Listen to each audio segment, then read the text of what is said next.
want to share with you, and then I'll pick up your phone calls.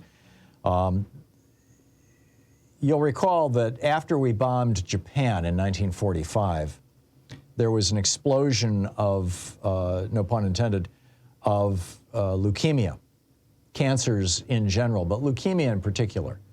The leukemia, has to do with the bone marrow and the red blood cells, and which are regenerated at a very, very rapid rate, very rapidly growing cells, and so very vulnerable to radiation. And we saw a 660% increase in leukemia in Japan after the bombing of Hiroshima and Nagasaki over a 12 to 13-year period. Now they're looking at what has happened in Fallujah in Iraq, the war that George W. Bush lied us into because he thought it would help him get reelected in 2004, and that Dick Cheney helped lie us into because his company Halliburton was on the verge of bankruptcy, and they were trying to reinvent themselves as a military contractor, and they needed a war to get billions of dollars in no-bid contracts.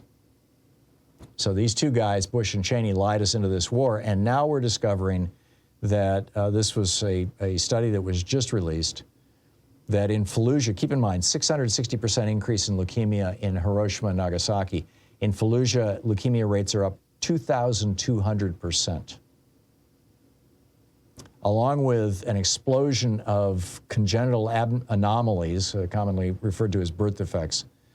This research was led by Dr. Christopher Busby at the University of Ulster.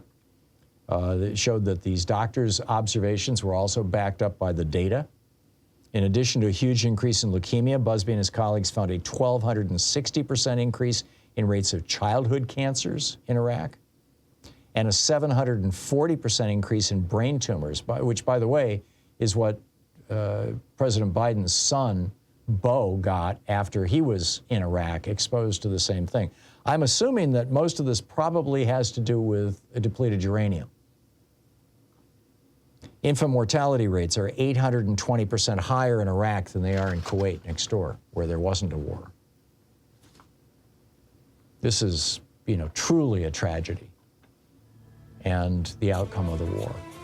And now we have this war in Ukraine. I mean, what's the depleted uranium is being used in Ukraine too. Tank-piercing, armor-piercing ammunition.